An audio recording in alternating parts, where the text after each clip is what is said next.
Hello and welcome to my YouTube channel dynamic पाठशाला। आशा करता हूँ आप लोग अच्छे होंगे। तो अब हम हिस्ट्री का अपना उत्तराखंड सीरीज में कंटिन्यू करते हैं। आज हम देखेंगे, पिछली क्लास में हमने देखा था दोस्तों कुडिंद राजवंश। अब हम कुडिंदों के समकालीन वंशों को कुछ देख लेते हैं, कुछ जानकारी उनके बारे में कि कुडिंदों के समकालीन कंटेम्परेरी कौन कौन सी डायनेस्टी यहाँ पे राज करती थी उस टाइम पे। तो जो भी हमें आर्कियोलॉजिकल साक्ष्य प्राप्त हुए हैं उसके अनुसार एक रफ मैप कुछ ऐसा ड्रॉ होता है जिसमें कि कुड़िंद आपके इस वाले एरिया में होते हैं, जो कि ये देहरादून और ये हरिद्वार वाला, ये काफी, ये एग्जैक्ट मैप उत्तराखंड का है नहीं, पर जो भी साक्ष्य हमें एविडेंस जहां जहां से प्राप्त हुए हैं उसके अनुसार एक रफ मैप है। उस उस टाइम पे उनके समकालीन जो भी वंश रहे उसमें एक औदुंबर और एक यौधेय वंश को प्रोमिनेंट माना जाता है इतिहासकारों के द्वारा।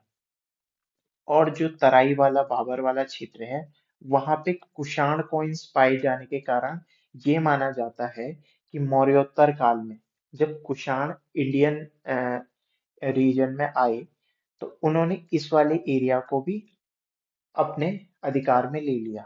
उनके द्वारा यहाँ हमला किया गया और यहाँ कुछ मुद्राएं उनकी पाई गई, जिस कारण से हम इस थ्योरी को काफी रिजिड मानते हैं। ये काफी प्रूव्ड थ्योरी है। जो कि पहली है नाणक मुद्राएं, दूसरी प्रकार की है हुइस मुद्राएं और तीसरी है वासुदेव मुद्राएं।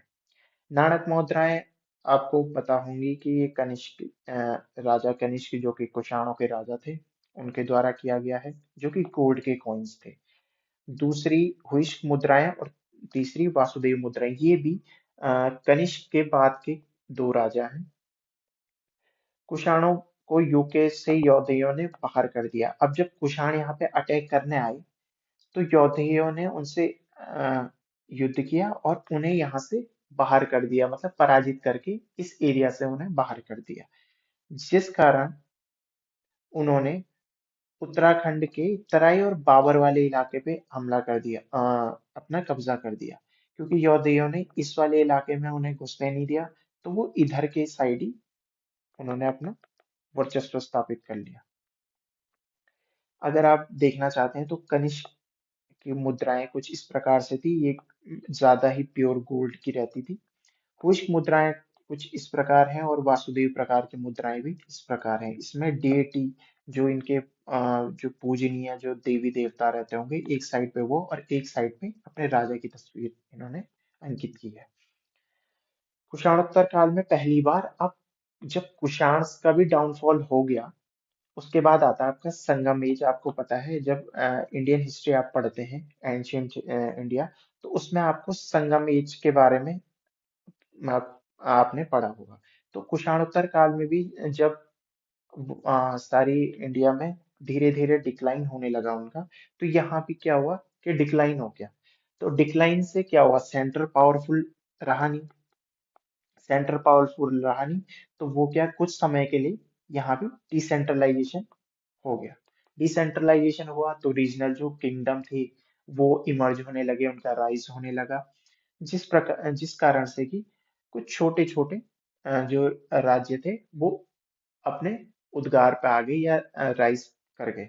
जिसमें से ये शिव भवानी किंगडम था, करतुरपुर किंगडम है, आपका खस किंगडम है। खस किंगडम पहले भी था दोस्तों, खस किंगडम पहले से था। ये थोड़ा राइज किया होगा या अपनी, ये नेपाल तक फैला हुआ था। ये सिर्फ उत्तराखंड के परिप्रेक्ष्य में मैंने ये मैप, रफ मैप ड्रॉ किया है। इसमें मित्र वंश हो गया जो आपका ये उधम सिंह नगर वाला एरिया हो गया, बीच में यौधेय वंश, कुणिंद वंश जो कि अपने डिक्लाइन पर था, और यदु वंश जो कि लाखा मंडल वाले इलाके में आपको देखने को मिलता है। इससे कुछ एक दो क्वेश्चन निकल जाते हैं तो वो भी देख लेते हैं कि इसके संस्थापक श्री सैन्य वर्मन जी थे, जिनकी फोर्थ जनरेशन चौथी पीढ़ी में एक राजा हुए भास्कर वर्मन, जिनकी पुत्री राजकुमारी ईश्वरा है, जिन्होंने कि लाखा मंदिर का जो शिव मंदिर है उसको बनवाया था। ये फैक्ट कई बार पेपरों में पूछा जाता है, इसलिए मैंने आपको बता दिया। जो कुणिद राजवंश था कुणिन राजवंश जब डिक्लाइन कर गया तो उस जगह पे वार्षगोन्य वंश की स्थापना की गई, जो कि कालसी वाले एरिया में स्थापित हुआ, जिसके संस्थापक थे पौंड। इनकी भी चौथी जनरेशन में जो एक राजा आते हैं शीलवर्धन, जो कि उस इस वाले वंश के सबसे प्रतापी राजा माने जाते हैं। उनके द्वारा कुछ अवशेष मिलते हैं कि कालसी में इन्होंने अश्वमेध यज्ञ की जो करवाया था, ये अशोकन इंस्क्रिप्शन के आधार पर ऐसे कुछ अनुमान यहाँ पे लगाए जाते हैं। अब क्योंकि गुप्त काल शुरू हो चुका था, कुषाण डिक्लाइन कर चुके थे, संगमयुग चल रहा था, उसके बाद इंडिया में राइज होता है गुप्त काल, यानी गुप्तास का जो राइज होता है। तो गुप्तास के राइज के बाद ऑब्वियस सी बात है, जब सेंटर पावरफुल होगा तो आसपास के रीजनल किंगडम क्या हो जाएंगे, इसके इसके अंदर आ जाएंगे, मतलब इस पर आश्रित हो जाएंगे। एक अगर पावरफुल सेंटर होता है तो बाकी स्टेट उससे कम पावरफुल होते हैं तो उसके सामान टाइप के बन जाते हैं, मतलब एलाइड पावर्स बन जाती हैं वो उसकी। तो शक्तियों का केंद्रीकरण हो गया। और सभी राजाओं को अब समुद्रगुप्त जो यहाँ का सबसे प्रतापी राजा था, जिसको कि इंडियन नेपोलियन भी कहा जाता है, उसने गुप्त काल में सारे राज्यों को अपने अधीन कर लिया। इंडियन हिस्ट्री में आप देखेंगे तो ज्यादातर इंडियन जो भी रीजन थे उन्होंने अपने अंदर कर लिए। और इसी इसी में उत्तराखंड के भी बहुत सारे जो किंगडम थे रीजनल, उनको भी इन्होंने अपने अंदर समावेशित कर लिया। एक्सेप्ट एक एक्सेप्शन था, करतुरपुर।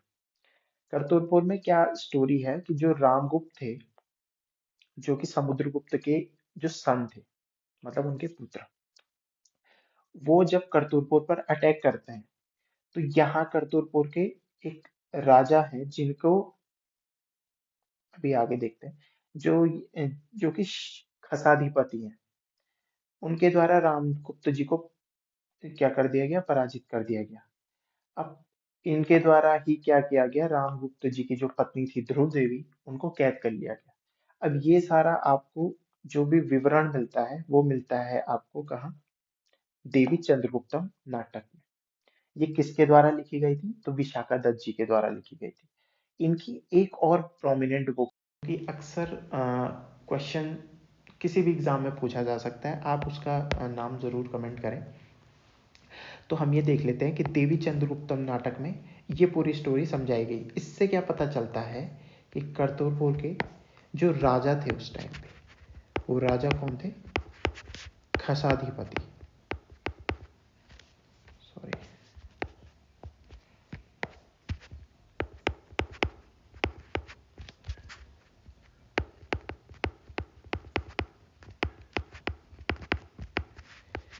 या शकाधिपति, शकपति या शकपति कर लेते हैं, शकपति। तो इनके द्वारा क्या किया गया, रामगुप्त जी को पराजित किया गया। और उसके बाद अब जो रामगुप्त जी के जो ये भी स्टोरी हुई, तो रामगुप्त जी के यंगर भाई थे, कजन या भाई कह सकते हैं आप, कि चंद्रगुप्त ने अगेन अटैक किया और पूरे उत्तराखंड को ही अपने गुप्त साम्राज्य में क्या कर दिया, विलीन कर दिया। इसके बाद गुप्तास का भी धीरे धीरे डिक्लाइन होता है। गुप्तास के जो कंटेम्प्रेरी या पोस्ट गुप्तास जब पीरियड ऑन होता है, तो उस टाइम पे जो भी धीरे धीरे अब अगेन सेंटर क्या हो गया आपका, वीक हो गया। सेंटर वीक होगा तो रीजनल किंगडम राइज कर जाएंगे, रीजनल किंगडम अपनी ऑटोनॉमी स्वीकार कर लेंगे, खुद को क्या कर देंगे, इंडिपेंडेंट कर देंगे, इंडिपेंडेंस वो अपनी प्राप्त कर लेंगे। तो इंडिपेंडेंस प्राप्त की तो अगेन आप देखेंगे कि बहुत सारे यहाँ पे रीजनल किंगडम उभर कर आ चुके हैं। इनमें कुछ पुराने किंगडम थे, जैसे खस, मित्रवंश, कार्तिकेयपुर, जो फिर ब्रह्मपुर, आपका सुवर्ण गोत्र, कुछ नए नागवंशी, मंडौर, शत्रुघ्नगर।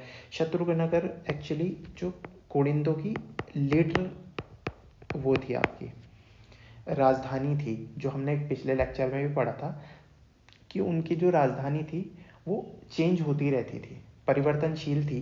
तो वो अंत के समय में शत्रुघ्नगर उनकी राजधानी कही जा सकती है।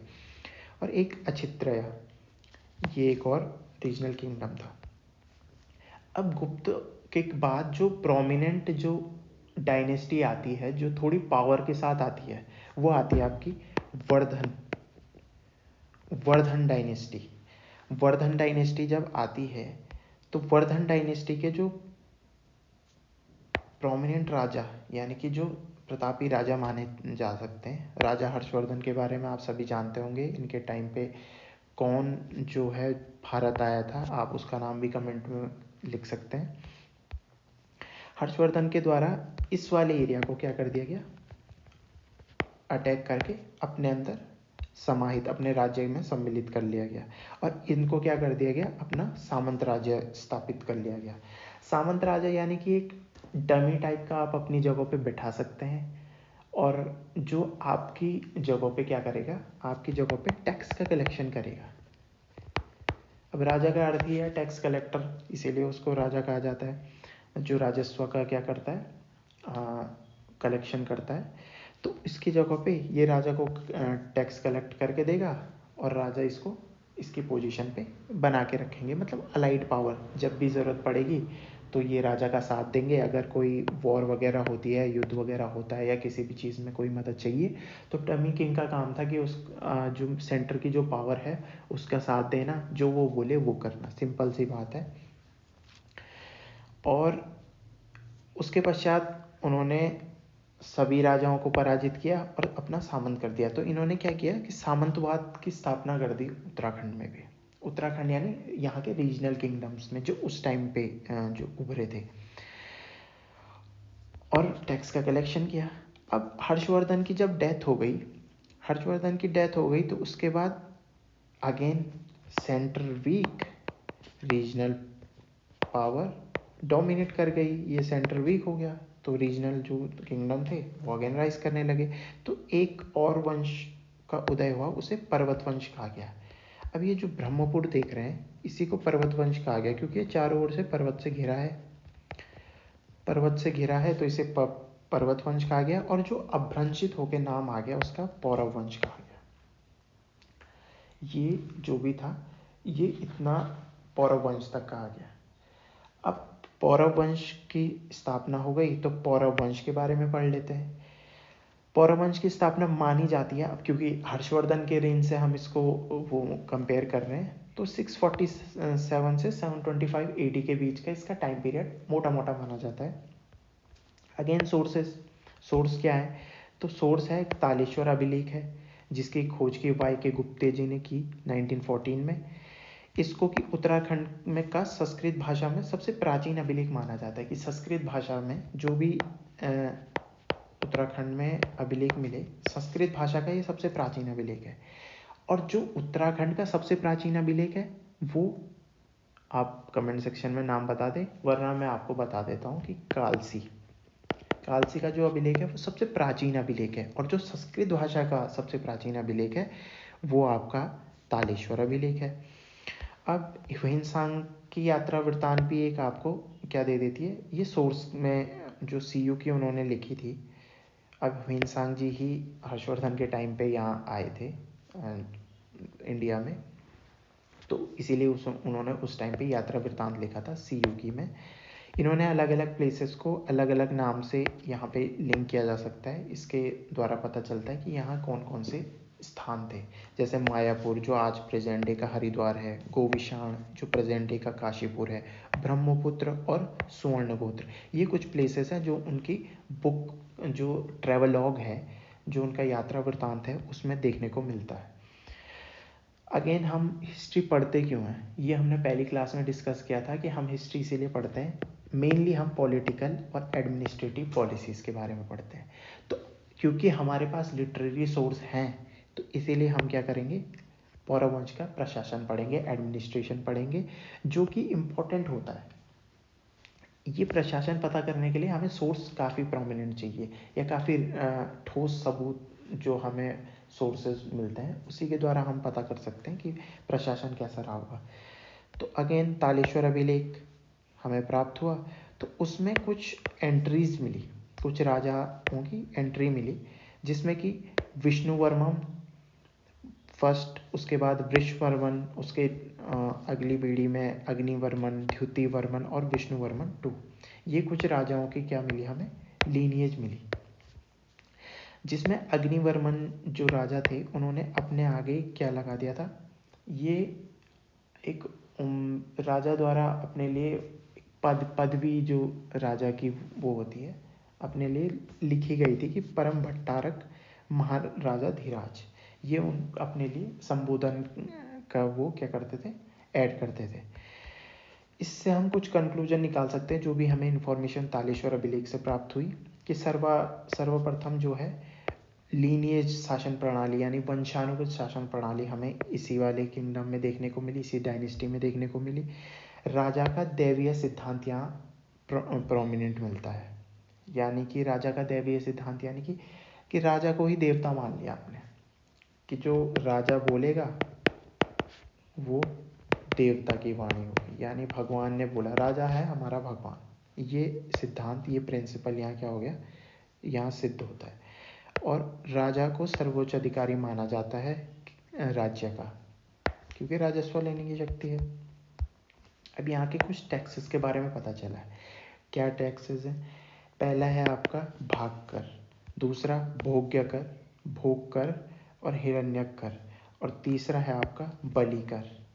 भाग कर जो है वो आपका भूमि पर लगता था, भोग कर जो है आपका व्यापार कर माना जाता है, और बलि कर जो धार्मिक कर लगता था। भाग कर को जो वसूलता था वो भागी कहलाता था, भोग कर जो वसूलता था उसको भौमिक कहते थे, और बलि कर को जो वसूलता था उसे बलिक कहते थे, बल्कि कहते थे। भूमि के बारे में भी कुछ यहाँ वर्णन मिलता है, जैसे केदार भूमि, जो सिंचित भूमि थी उसको केदार कहा गया, जो असिंचित भूमि थी वो सारी कही गई। भूमि मापन की भी कुछ यहाँ पे आपको इकाइयाँ देखने को मिलती हैं, यानी द्रोण मापन और एक हार मापन।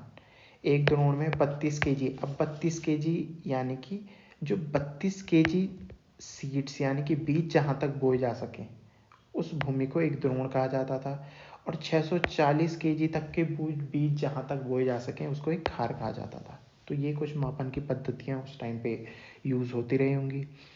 जो अब है पौरव वंश के समय राजा की राजधानी को कहते थे कोट, राजा के प्रधानमंत्री को कहते थे आमात्य, और पौरव वंश के पश्चात जब यशोवर्मन ने उत्तराखंड के शासक को अपना सामंत नियुक्त कर दिया। अब जो यशोवर्मन थे इसी डायनेस्टी के, तो इन्होंने अपना सामंत नियुक्त करना शुरू किया। अब यशोवर्मन का भी एक फेज़ आता है जब ये बुक लिखी थी, ये 12th सेंचुरी में जब कल्हड़ ने बुक लिखी थी, तो इसमें इन्होंने जम्मू कश्मीर के राजा, क्योंकि ये खुद कश्मीरी ब्राह्मण थे, कश्मीरी ब्राह्मण, तो इन्होंने जो कश्मीर के राजाओं के बारे में लिखा था कि यहाँ के जो शासक थे ललितादित्य, उनके द्वारा यशोवर्मन को पराजित कर दिया गया। और जब यशोवर्मन को पराजित किया गया तो उनके जो भी राज्य राजा अपने अंतर्गत ले लिए गए। तो जो यशोवर्मन के जो भी सामंत राजा थे, जैसे कि सामंत वसंत देव, इनको अपना सामंत नियुक्त कर दिया गया इनके द्वारा।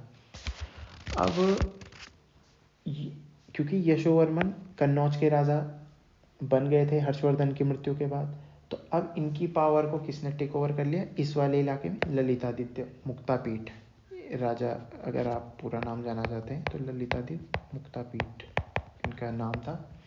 इनके द्वारा इनको क्या कर दिया गया, अपना सामंत नियुक्त कर दिया गया। अब वसंत देव कौन से वाले राज्य के थे, तो जो कत्यूरी वंश था, जो आने वाले टाइम पे, अब इसके बाद हमारा अगला टॉपिक कत्यूरी वंश ही है।